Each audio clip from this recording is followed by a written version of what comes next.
Oh, it's gonna be a shame to say goodbye to this week, huh, everybody? Brett, how was the week for you? Oh my God, this was such a great week, John. It was amazing. I definitely remember everything that happened in an offhand. In an offhand way.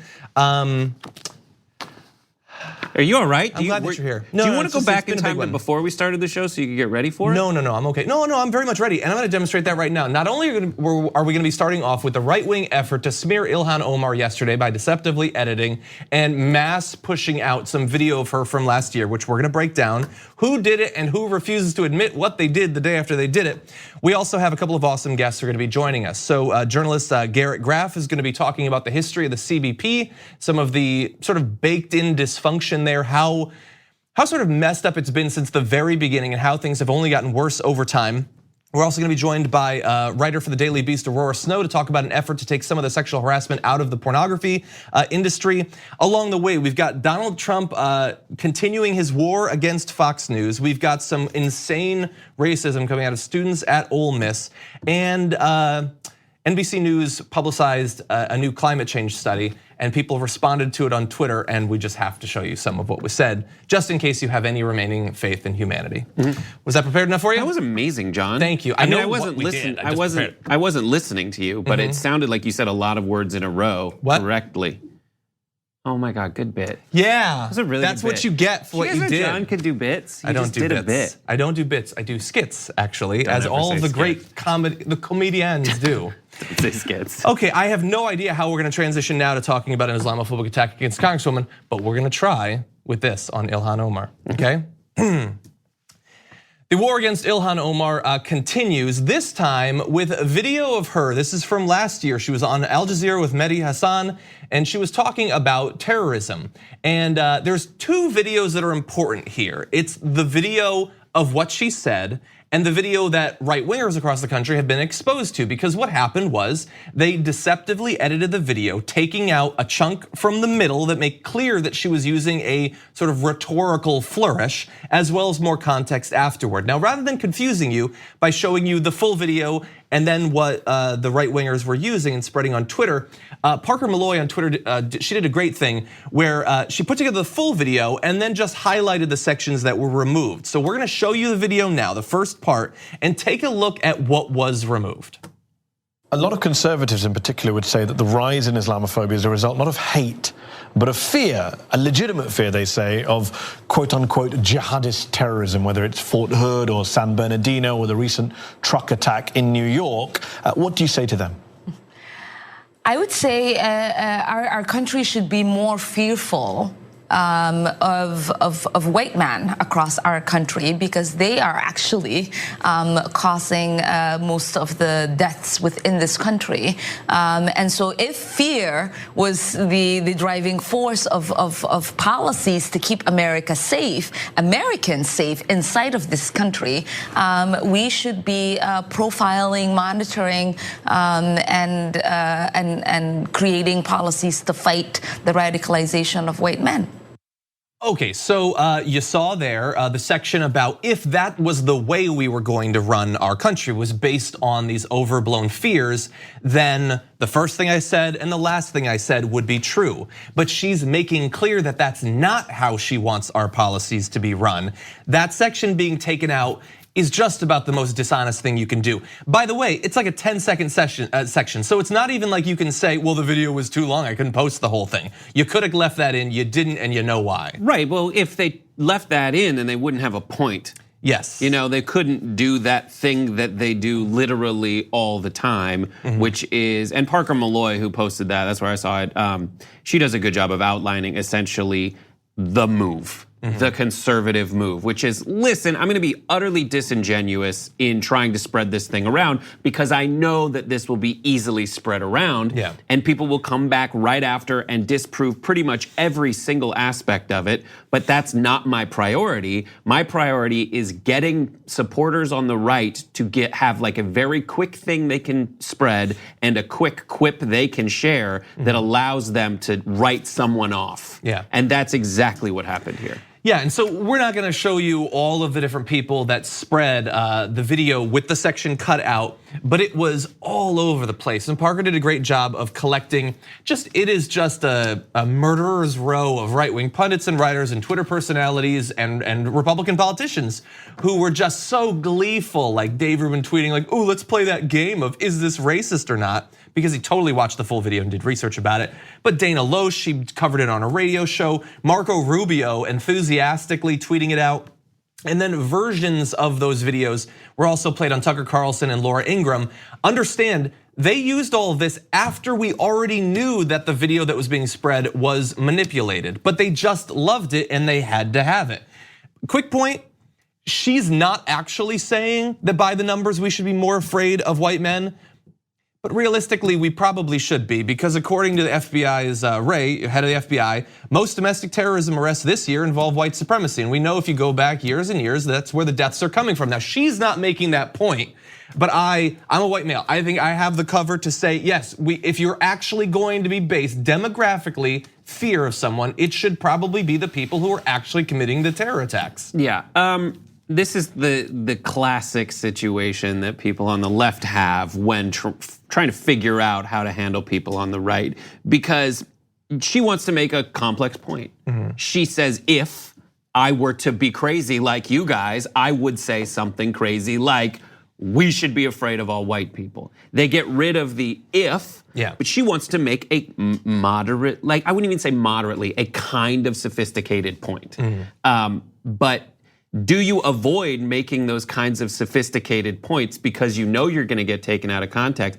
If you do start to change the way you present your arguments to account for something like that, what we've seen time and time again is they will take literally anything out of context. So if you are trying to not even dumb down your argument, but simplify them into quick little bits, it won't necessarily do anything.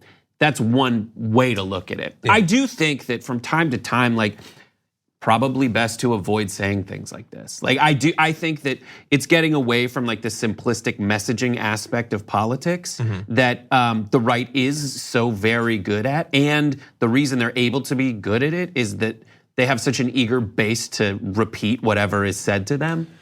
Yeah, I get what you're saying, and there's probably certain things that I would agree. It's not worth it just because of how fake they are. But first of all, it sucks that it's on us. And I question, is there a level of careful we can be that will overpower how disingenuous and nihilistic they are? So you say careful. And I mean, I kind of pose it as this discussion to have, but my actual opinion on it is it's not being careful. It's being good at it. It's being better at it. It's being effective at it. And yes, I think that part of it is the moderates within the so-called moderates within the party being too careful. And not focusing on being the most straightforward, simplistic, and effective they can be. That's why you get this wishy-washy feeling out of Nancy Pelosi being like, I don't want to do this. It's up to you if you want to do impeachment or not. But I think if it is a simple, straightforward argument like, hey, here is a list of policies that most Americans agree on, and it's pretty obvious why. We're just gonna make our platform that.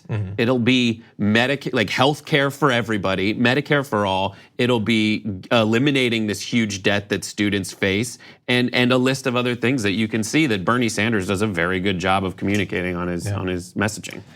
Final point, so the initial video went out, right-wingers just jumped in it, could not even spare a minute or two to see if what they were watching was true. I mean, this is to everybody. Now, obviously Dana Loesch isn't watching, she's not gonna learn anything, she's paid very well not to learn anything, but for everyone, if you watch a video and you think, oh my God, that is everything I wanted it to be, and you notice that there's like a cut in the middle, maybe there's a reason that there's a cut in that middle. Not necessarily, videos do have to be edited down. But if it just confirms everything you want to believe is true and it has some cuts, maybe look into it a little bit. Now, it's been revealed, obviously, that the video was deceptively edited. Marco Rubio doubled down. Dana Loesch is flailing like 20 tweets about why she's still right, when we know exactly what they did. They saw it, they probably didn't even watch the full deceptively edited video, and they retweeted it with something snarky because they thought it proved their point. because they were so blinded by their hatred and suspicion of people like Ilhan Omar that they couldn't be bothered to do a couple of minutes of research. Okay, we're gonna take a couple of minutes off. We got a great interview coming up. We're gonna talk about the CBP, its history of dysfunction after this. We need to talk about a relatively new show called the Republic, or UNFTR. As a Young Turks fan, you already know that the government, the media, and corporations are constantly peddling lies that serve the interests of the rich and powerful. But now there's a podcast dedicated to unraveling those lies, debunking the conventional wisdom. In each episode of the Republic, or UNFTR, the host delves into a different historical episode or topic that's generally misunderstood or purposely obfuscated by the so-called powers that be, featuring in-depth research, razor-sharp commentary, and just the right amount of vulgarity. The UNFTR podcast takes a sledgehammer to what you thought you knew about some of the nation's most sacred historical cows. But don't just take my word for it. The New York Times described UNFTR as consistently compelling and educational, aiming to challenge conventional wisdom and upend the historical narratives that were taught in school. For as the great philosopher Yoda once put it, "You must unlearn what you have learned." And that's true whether you're in Jedi training or you're uprooting and exposing all the propaganda and disinformation you've been fed over the course of your lifetime.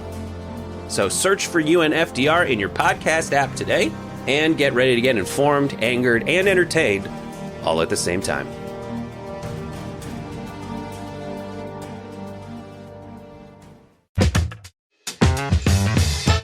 When these women tell me that they were put into a cell and that their sink was not working, and we tested the sink ourselves and the sink was not working, and they were told to drink out of a toilet bowl, I believed them.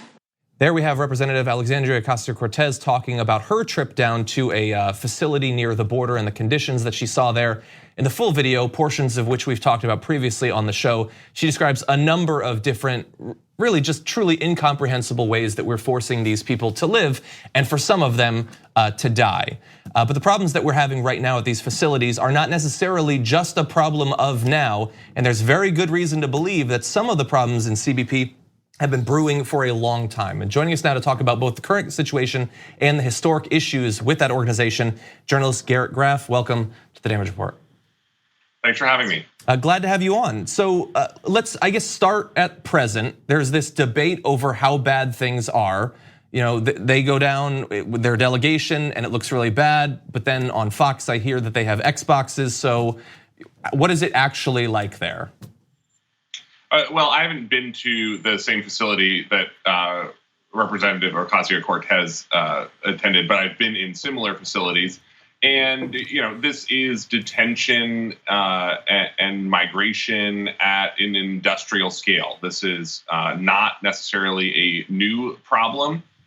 We are about 6 years into this crisis of Northern Triangle migrants fleeing to seek asylum along this U.S. southern border. That is people from Guatemala, El Salvador, and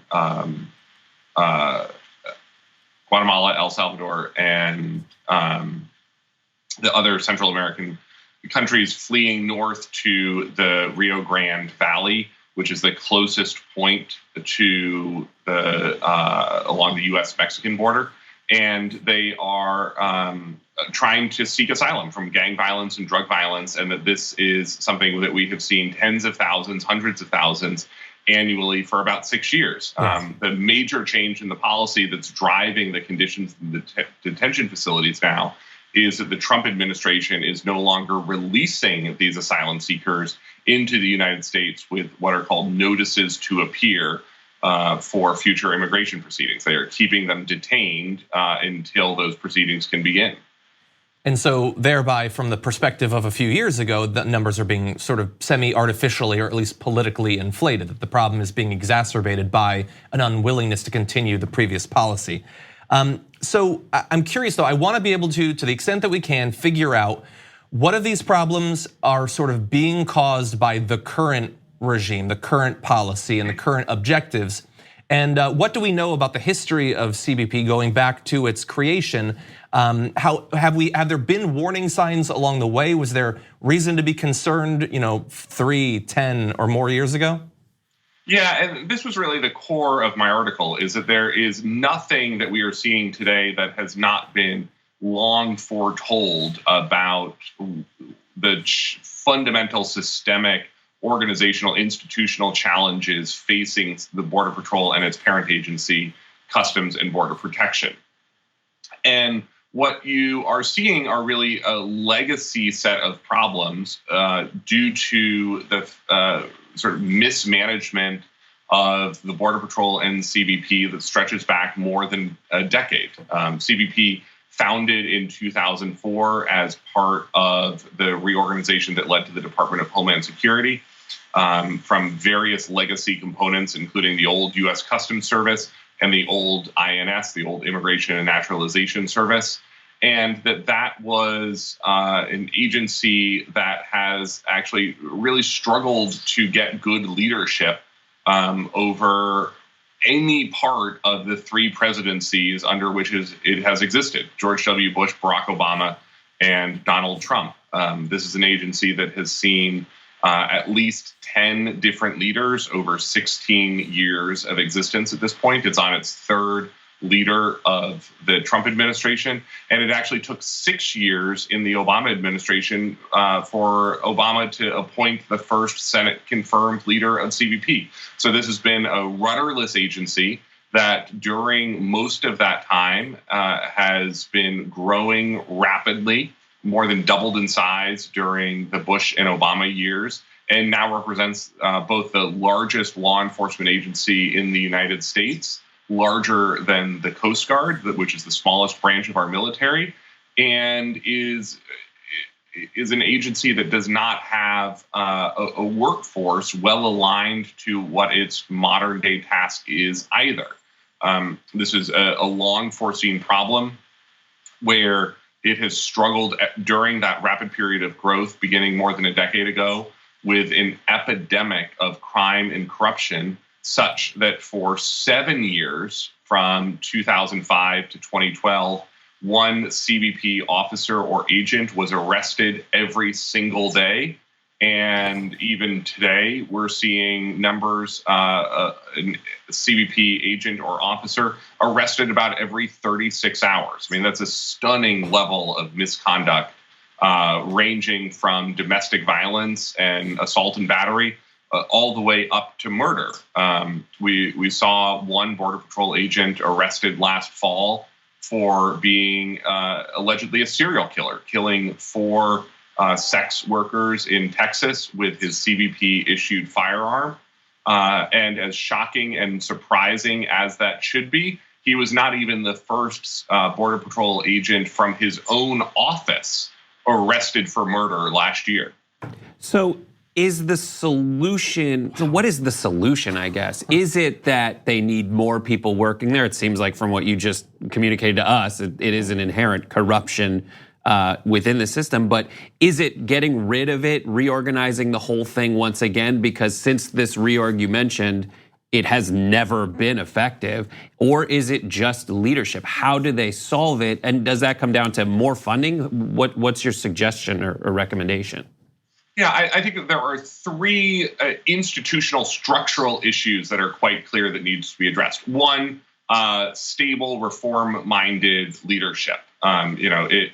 It's almost impossible to have any sort of institutional reform when you are rotating leadership every 9 to 12 months. 2 is it needs to align its workforce with what its actual modern day tasks are. I mean, part of this issue is that during that rapid hiring growth post 9/11, when you saw the agency more than double in size, it went out and was recruiting for what it was calling a elite counterterrorism force focused on fighting Al-Qaeda, fighting drug cartels. And most of what the Border Patrol is doing on a day-to-day basis right now is effectively serving as a humanitarian relief organization. That's not the work that the Border Patrol agents signed up to do. And it's not work that they are either particularly well equipped to do while at the same time it is taking them away from the work that actually does need to be done of fighting drug trafficking and human smuggling along the southern border. Cartels know that by flooding the border patrol with these asylum-seeking migrants, they are tying up resources that allows the cartels to sneak through drugs and human trafficking elsewhere along the border much more easily. So I think that there's an interesting question of whether the Border Patrol needs a stronger humanitarian relief component to its workforce, potentially even a civilian workforce that works alongside the trained federal law enforcement of the Border Patrol and the Office of Field Operations in CBP. And then I think the third thing is, a legitimate, deep policy conversation in the U.S. about what we want to do with illegal and legal migration and immigration. That this is a subject that the Border Patrol, in some ways, is serving as the central failure point for a country that is deeply unsure of what it actually wants to do about immigration in our society, and that's not the Border Patrol's problem. That we as a country, we as a Congress, we as a people are not sure what the policy is we want to try to enforce. But it does become the Border Patrol's problem to be sort of stuck with this wave of migrants representing a failure of the other agencies of government, like ICE, like the Department of Health and Human Services, who are responsible for refugees and asylum seekers, that ICE and HHS's inability to confront this problem means that the Border Patrol is left with these overcrowded detention facilities like Representative Ocasio-Cortez witnessed. Exactly. And, I both enjoyed your write-up. There's a lot more historical detail in there available at Political Magazine. And so thank you so much, Garrett, for joining us and breaking down this issue. My pleasure. We're going to take a short break here. When we come back, a lot more to get to.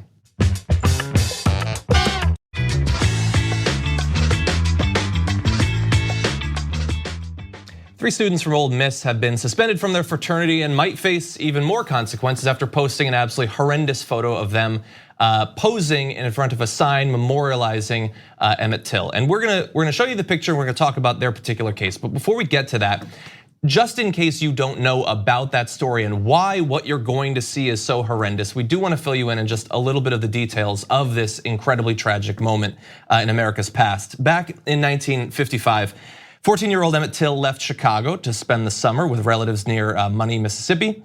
Till went to a country store and encountered a white woman named Carol Bryant, who alleged that Till grabbed her and whistled at her. The woman's husband, Roy Bryant, and his half-brother kidnapped the boy. Till's mutilated body, beaten, shot, and weighed down with a 74-pound cotton gin fan, was found in the Tallahatchie River soon after. Now that is absolutely horrendous. The fact that those two men who kidnapped and murdered this 14-year-old child got off after virtually no trial and then gleefully admitted that they had done it shortly thereafter is terrible as well. It's just a horrendous moment. Now, the fact that he died in such a horrific way and his mother's choice to display his body in an open casket so that people would be forced to see the reality that is so often hidden and certainly was back in the 1950s, helped to spur a movement to stop that sort of thing. But it's horrendous, and you would hope that people will have learned the right lesson coming out of it, but as we're gonna show you, clearly some have not. Before we get to the actual picture, this is Ole Miss and it's Kappa Alpha members. That puts a certain context on what's gonna happen. So a lot of people, when they think frats, think just a racist group of white guys hanging out. And KA among fraternities is known as the particularly racist one. And you are, I'm a frat fraternity boy. member, but you were. I was in a fraternity. Some facts about fraternities. I know that Stanford's KA was the first racially integrated KA in the United States. For example, the KA at USC in Southern California is off campus because it's not allowed to be on campus anymore, and they paint a Mason-Dixon line on the front porch, Mason-Dixon line separating the North and South in the Civil War era. Yeah. That is it. It is the inspiring. If you go to the KA website, it talks about their inspiration and the person on whom the entire fraternity is founded, and it's Robert E. Lee. Just to give you an idea. And this takes place at Ole Miss, the Rebels. Yes. And so, and one more bit of context, just because we were talking about this before the show. If Emmett Till had not been kidnapped and murdered by these white supremacists, he would be 78 years old. And so you hear the story and you think, well, that was a really long time ago. Kind of. If he were alive and he were running for president, he would barely be the oldest, actually. It wasn't that long ago that this happened. It's long enough that you would hope that that we would have progressed, but for some people we haven't. And so now we turn to the picture. Here is the picture that got those 3 students suspended from their fraternity. Those are 3 grinning, gleeful college students posing with a variety of different firearms in front of a memorial sign that itself has been shot up. We don't know if they shot it or if they just posed with guns in front of a sign that other racists shot at. Because this happens all the time. Yeah, so we're gonna go through the history, actually. We do have that. I just wanna say very quickly, so Ben LeClaire, how did we find out about this? Posted the picture on John Lowe's, 2 of the individuals in the picture, birthday, with the message, quote, "One of Memphis's finest and the worst influence I've ever met." That's half true, I guess, perhaps. But eventually ProPublica and another investigative group were able to get the photo. It was eventually removed after the Mississippi Center for Investigative Reporting and ProPublica began contacting fraternity members and friends, and this is just the cap on the whole thing. It received 274 likes.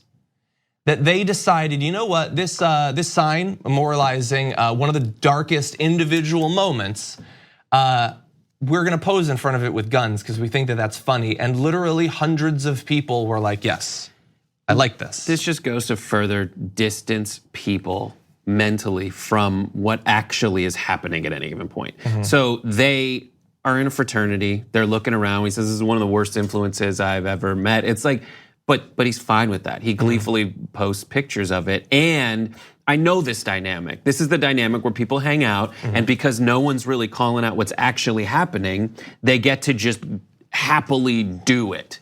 And what we have to do, the onus is on us essentially, sadly, to call out this is actually terrible. This was a 14-year-old kid who was murdered. The people who did it were acquitted, and then later got paid $4,000 in an interview back in 1950, whatever, which was a lot of money, to admit it.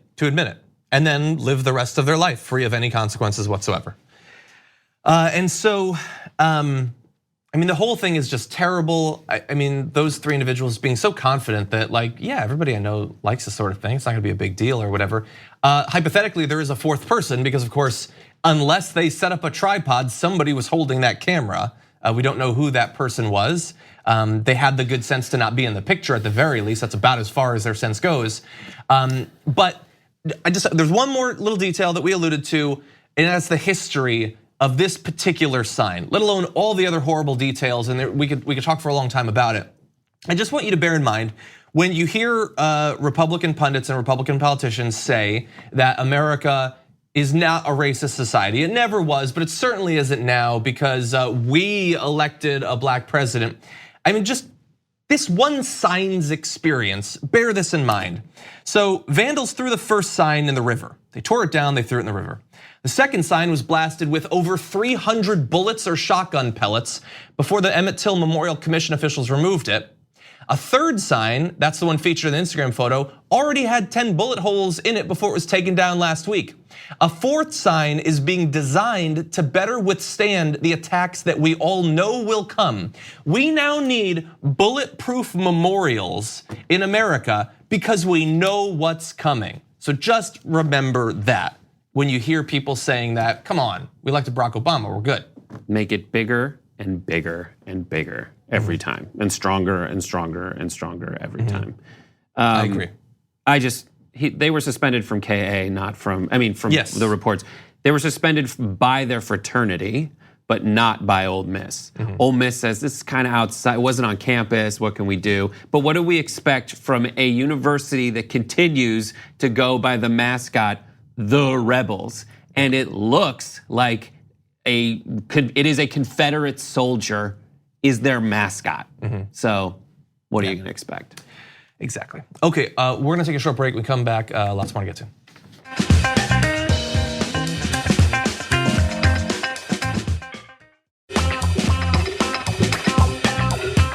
There are a number of stigmatized industries in the United States. Few, though, have the level of stigma as the adult film industry. And certainly none have, at the same time, the amount of stigma and the sheer consumption of their product on a daily basis. And so, considering how popular the industry is, reforms to protect the people who actually participate in the industry have been very slow in coming. But here in California, there is one bill, it's the Talent Protections Act, designed to minimize some of the pervasive sexual harassment against people working in the adult film industry. Joining us now to talk about the history in the industry and this bill, which might reform it, is journalist writing for the Daily Beast, Aurora Snow. Aurora, welcome back to the show. Hey, it's great to be back. Thanks for having me. Great to have you here. I very much enjoyed your write-up about this, and you talked about your own personal history of experience at the hands of this sort of pervasive sexual harassment. This bill, based on what you've experienced, do you think that it would do much to protect women working now from that sort of abuse? Well, I think it's not just about the bill so much that now there's going to be an awareness directly from talent agents. Back when that happened to me, technically I have a long list of things that count as sexual harassment. But when those things happened to me, I didn't think of it in those terms. And I feel like this generation of performers coming in will start thinking about it in those terms and handling it differently because of this bill. And in your write-up, you talked not only about the experience of being harassed, but one of the things that was most striking was when you reached out to other people in the industry, your makeup artists, your co-stars, how normalized it actually was. Can you talk about that? It was incredibly normalized to have a director call me over and have me sit on his lap and grope me and essentially try to have sex before the scene was something that I was supposed to be flattered about. To have male talent maybe come up to you, lift up your shirt, check you out, slap you on the ass before your scene. Those types of things are sexual harassment, but it was the norm and in many cases still is. And so talking about it in context of, hey, I feel like this was misconduct to other talent and the makeup artist on set, nobody looks at it that way. And then suddenly you become the complainer or the person who doesn't quite fit into the culture. And so that really like completes the circle of the sexual harassment hostile work environment where you, even at a young age, you had a sense that your career could be at risk if you were, like you did raise it as an issue, and unfortunately people didn't have your back, but if you had made a bigger deal out of it, that hypothetically your career could have been severely harmed or perhaps eliminated, correct? Oh, absolutely. If I had made a big deal out of that, I would have been booked less. I would have been considered difficult to work with. And those aren't the kind of reputations that you want to have a successful career. And so you talked about how it's not just legislation like the Talent Protections Act, but a change in culture and awareness of what's going on. Over the past few years, we've had simultaneously the Me Too movement. We've also had incredibly powerful people successfully rebuff accusations of sexual harassment and assault, even by dozens of people. To the extent that you know currently, through the course of the years of the Me Too movement, have we seen an evolution inside of the adult film industry in terms of how these actresses are treated and perceived? We've definitely seen an evolution brought on by the awareness. Now we're having conversations where directors and colleagues, your fellow performers are sitting down and having conversations before the scene, and they're talking about things like consent, what's going to happen, what's acceptable. Those conversations weren't happening before. But now we also have this awareness in terms of what's acceptable and what's not acceptable.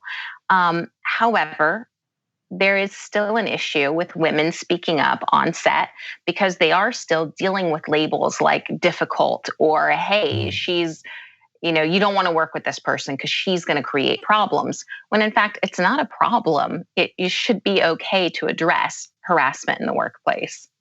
And there's been a couple, especially in California, because a large portion of the industry is situated here. There have been, over the past few years, a few different sorts of bills, attempts at reform in the industry. And it feels like, I obviously have not worked in the industry. It feels like the people starting these reforms, launching these bills, also have not had any direct, past in the industry.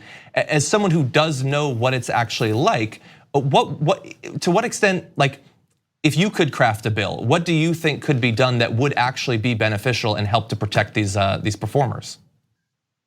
In terms of crafting a bill, I think the best thing to do wouldn't be to just speak to one performer. It would be to speak to a group of performers that span generations. Somebody who was in it 10 years ago, somebody who's just entering it now, to get those different perspectives of what's going on in the workplace and what needs to be addressed. Well, Aurora Snow, your work can be found at the Daily Beast. We appreciate you joining us. Oh, thanks for having me. I want to take a short break here. When we come back, new scientific evidence, once again, even more strongly confirming human-caused climate change and how the internet reacts after this.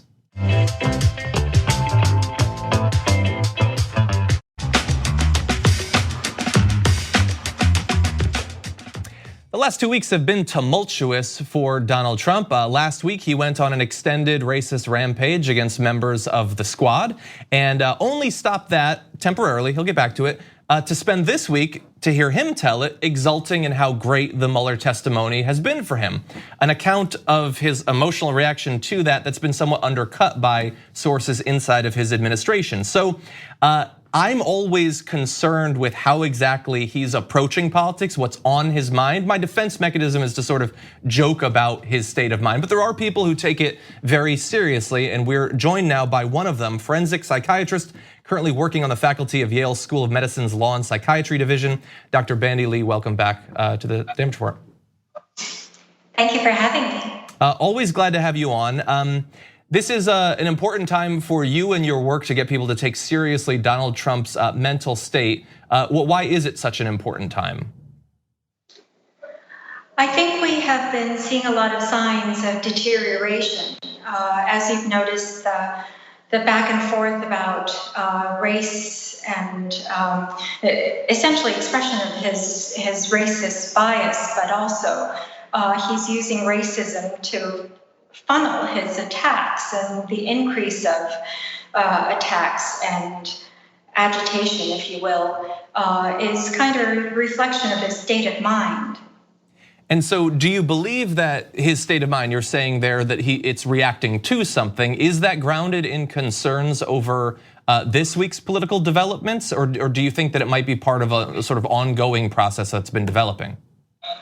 Well, that's right. The Robert Mueller's report and his testimony have been a large part of this. We can know from the president's own statements about them, but also the timing of them. No matter how much he says, they do not matter that much to him. We discover that he's been tweeting more as the testimony is moving forward, and he pretty much lays bare his state of mind and kind of has the viewer or the recipient of his attacks, if you will, have a small dose of what he's feeling inside. So there are a few things that have been happening over the past 2 weeks that I just want to see if you think that my read might be a little bit accurate. That if he is under stress, if he is feeling anxious about what's developing, the fact that we had the send them back chant and the doubling down and the conversation around that. You had the accusations of treason against the people who'd investigated him this week, and a seemingly unrelated bit of news, which was the restarting of the federal death penalty. All of this might be unconnected, but it feels to me like, I don't know, like lashing out to some extent. Does that make any sense? It makes total sense. I think it's important to look at the patterns and look at the results rather than looking at things piecemeal. In fact, we understand a lot more if we look at the overall picture and look at the means by which he copes with stress and difficulty. He tends to attack. He becomes cruel. He incites violence. And this is exactly why we have been calling him a dangerous president. That Mr. Trump in the office of the presidency is a very dangerous situation, and it will only escalate. And I should mention that you are the author of The Dangerous Case of Donald Trump, 27 psychiatrists and mental health experts assess a president. You recently, I believe like 3 days ago, you presented a mental health analysis of the Mueller report with recommendations. I know we can't cover everything, but what are some of the recommendations that you made? So actually, when the redacted Mueller report came out, we did a mental health analysis. In other words, an evaluation of the president's mental capacity. We were able to do that because of the wealth and quality of the information, the relevance of the information that was in the Mueller report. It's exactly the kind of thing we would look for. In other words, the reports of close associates of the president who have worked with him, both allies and opponents, have given direct reports of how he has been functioning at his work, under sworn testimony. So it was the best kind of information we could have for a functional exam, which does not necessarily require a personal examination, but it examines mental capacity, which is the basic mental ability to make sound, rational, reality-based decisions. And we were quite alarmed by the fact that he failed every criterion. These are standardized exams that we do all the time. We didn't alter the procedure for the president. And in fact, the results were so much worse than we expected that we recommended immediate removal of access to nuclear weapons and war-making powers. These were just the two most important recommendations. We have many more. And so I certainly advise our viewers to go look at the rest of those recommendations. That was a horrifying note to end the interview on, the access to nuclear weapons. But as always, Dr. Bandy Lee, thank you so much for joining us. Yes, the report is on dangerouscase.org, and it also includes some questions that we had for Mr. Mueller for his testimony. Thank you so much. Thank you for having me. Okay, why don't we turn to one more topic while we've got you here? We're gonna talk a little bit about some of the recent polling, not necessarily the polling so much, but the conversation around it. Donald Trump is a guy who is very interested in how things are measuring in terms of ratings, and certainly when it comes to elections in terms of polling. And so recently, when Fox News was talking about some general election polling, he was not a big fan of it. Here's what was said on Fox and Friends. Head to head with the president. He beats President Trump by 10 points. Sanders beats him by 6. Warren and Harris basically flat-footed tie. Early, barely by it, doesn't matter. Barely by it. And by the way, while he is a fool, Pete Hegseth is not necessarily wrong.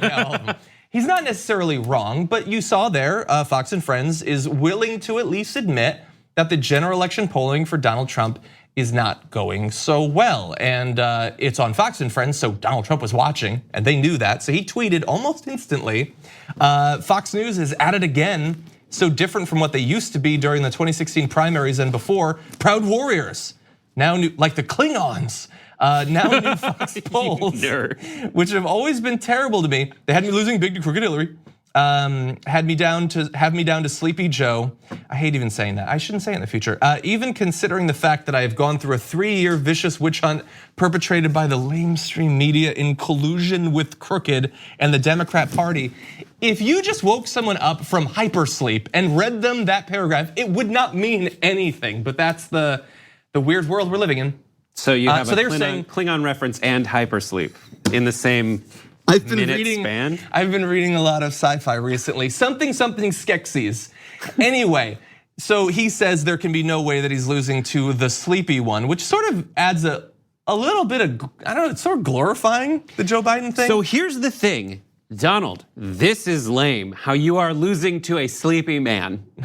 You Cranky Boy are losing to Sleepy Man. You should be sad. You should be distraught. They didn't make up those polls. You are losing. That is bad for you. So if anyone's lame, it's the guy who's losing to the person that you're labeling as comatose. Yeah, and I will say, as we always say, this poll, as the wise man Pete Hegseth once said, it's really early, doesn't mean anything. That's true. Don't get complacent off of polls right now when it's still like 6 months to the first primary vote. Don't get complacent on polls the day of the election. Don't get complacent, by the way, on the results of the election, because they're likely to be contested one way or another. So I'm not really concerned about what the polls say. It's got, it's got Biden up, it's got Bernie up, it's got a bunch of people up against him. What I'm interested in is all it takes is Fox briefly acknowledging reality, and Donald Trump is very publicly attacking them. And we know that where Donald goes, his base goes. And so I think that this is not only putting pressure on Fox, which is as deferential as any media outlet, I would say, outside of maybe OAN, is to any president, but it's probably gonna be effective pressure. Fox and Friends doesn't want to get bombarded with tweets from Trump fans that suddenly hate them. Yeah, that's the strategy. The strategy is for Trump to be Cesar Millan, the dog whisperer. Is that what he is? Yeah. And then to have the Fox News be their little canine pet. And for every time they step even remotely or perceptibly or imperceptibly out of line, him to go, tss, and this is him going, tss. Yeah. And that's it, and it'll work, and it continues to work. The only time it doesn't work is occasionally with Chris Wallace, who within 24 hours will go back the other way, which he did this week. Also, Shep Smith, I would say he's even more consistently. Where's he been? I don't know. I don't hear it, and I don't see it. Which is possible that Donald doesn't watch Shep. That's true. And that could perfectly explain it. Yeah, the only thing sort of complicating your Cesar Millan analogy is that in this case, if the dog barks, very likely he will also bark, because we know he will live tweet what they say. Yeah. But in any event, I would love to not have this sort of weird incestuous relationship between a major media outlet and a presidency. I don't think that we've seen anything like this in recent years, and I would love to go back to a time when we don't necessarily have that. Trump loses it when Fox News admits reality. That is the message. Fox said. That might be the title. But yeah, that's it. I mean, Trump loses it every time Fox slips and admits what's happening in the world. Yeah. And that's something, that's the message. That probably is the lesson. Okay, so we're gonna take a break. See you on the other side.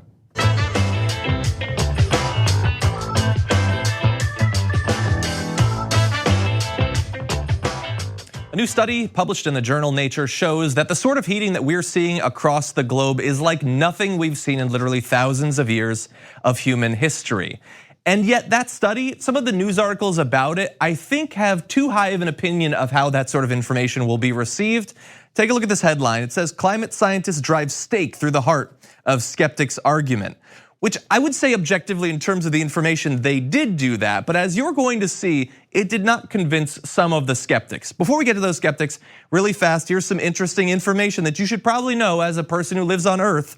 Since the beginning of the 20th century, the global average temperature on Earth has risen by about 2 degrees Fahrenheit. In the absence of concerted efforts to reduce greenhouse gas emissions, the UN says the global average temperature could rise an additional 5.4 to 9 degrees Fahrenheit by 2100. Either of those would be absolutely devastating. And so thankfully there are people who are working to make sure that that doesn't happen. But do you want to see some skeptics? I am skeptical myself. So if I wanted that, John, I'd look in the mirror. Do you feel that there is a stake that's been driven through your heart by this new data? Poppycock. Okay, so let's see. So NBC News, they tweeted out. Let's take a look at this tweet, just describing the findings of the study. New research shows that the recent rise, blah, blah, blah, basically what I said in the beginning. And the response from people who I have to assume are also climate scientists comes in a couple different forms. Some people, not too worried. Paul Chapman said, not to worry, God is in control. That's good, that's one less thing to worry about. Oh my gosh. Now, I'm not trying to mock people's faith, but this person is using that faith to say we should not do anything about this. I just want to say that most of the Bible is about here's how not to do bad and make God angry. I think that if you ruin God's creation by your own acts, that is sin.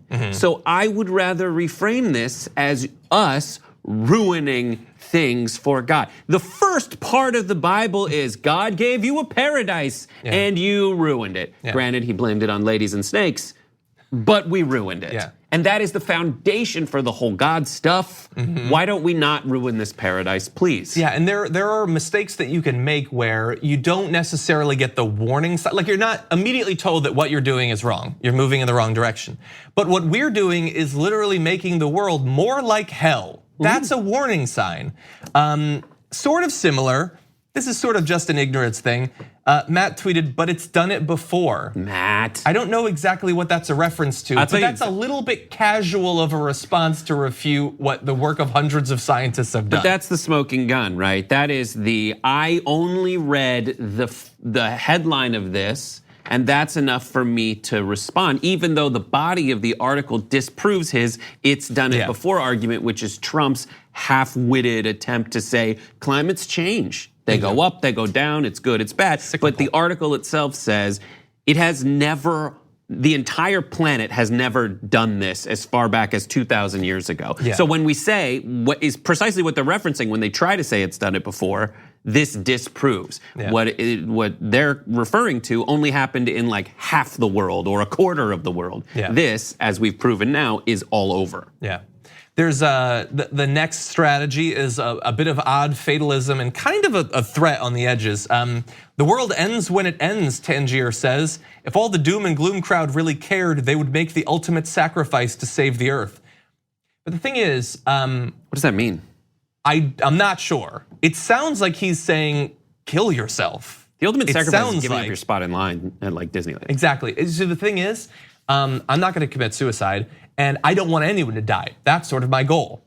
The sacrifice we want people to make is like driving an electric car, which has a lot of benefits, not polluting as much, not flying as much. There's a lot of things like that. I don't think anyone should have to commit suicide, honestly. But it's not enough to say the Bible says that this isn't true, or I don't just believe it. A lot of people want to be deniers, but they want to have their denier cake and eat it too. They want to attack this supposedly from a position of science or caring about facts. And so some people said things like this. Belinda says, did you check years previous to that? How did you get your figures for before record keeping? All that's in the article. All of it. Wait, so you're saying that these people should have read the write-up? By the way, we're not saying they should have read the raw study. They should have read the one-page article on NBC about it. Yeah, that would have been nice. The one-page article on NBC essentially just goes like, well, you can check coral. You know, depending on how hot it is. So really fast, because not everybody knows how this is done. There's books about it, but really fast. There are a few ways before thermometers. Data on old trees' growth rings, layers of glacial ice, and the remnants of corals whose layers have different chemical compositions depending on the temperature of seawater. They go into detail about how exactly before thermometers you're able to tell. But the people who responded, and they're willing to say, let's not do anything, but they don't care enough to read an article. Yeah. That is absurd. It makes sense. They definitely want to get it out there. They want to be part of the conversation. They just don't want to listen. Exactly. So briefly, some other subgroups you might be familiar with weighed in. So I saw this from Matt Fonseca, who said 11,000 to 5,000 years ago, the Sahara was green. 2,000 years is a sliver of time, I need more. Which on its face, kind of seems reasonable, like I just want more data. This is a person who demands more evidence. And as a person who cares about evidence, I respect that. I respect it up until the time I click on his account and I see hashtag MAGA, hashtag QAnon, hashtag WWG1WGA. What is that? That's when we go one, we go all, which is the battle cry of the QAnon person who believes that Donald Trump is working with Robert Mueller to get out an infestation that's lasted for hundreds of years of Democratic pedophiles who've controlled everything in the country. This person just wants more evidence for the things he believes.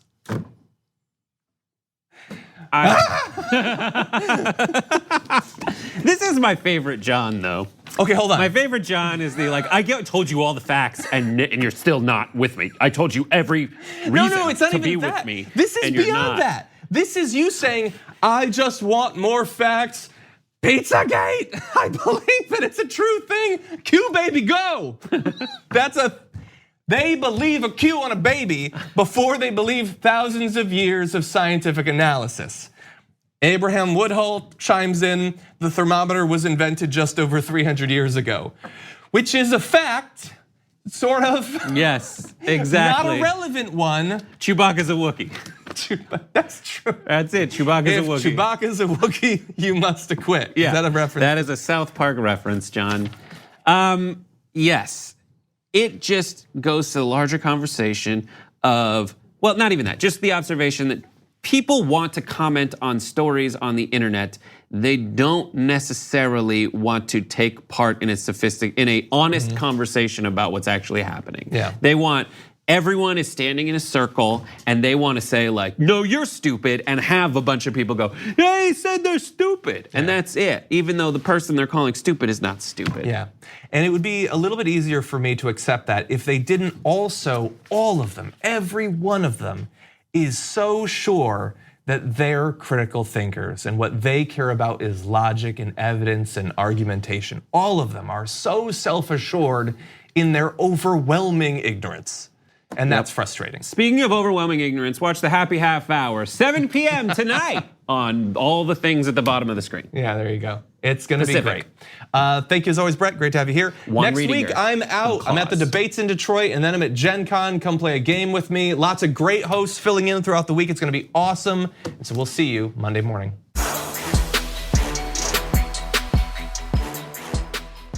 Thanks for listening to the full episode of The Damage Report. Support our work, listen ad-free, access members-only bonus content, and more by subscribing to Apple Podcasts at apple.co/TYT. I'm your host, John Arola. I'll see you soon.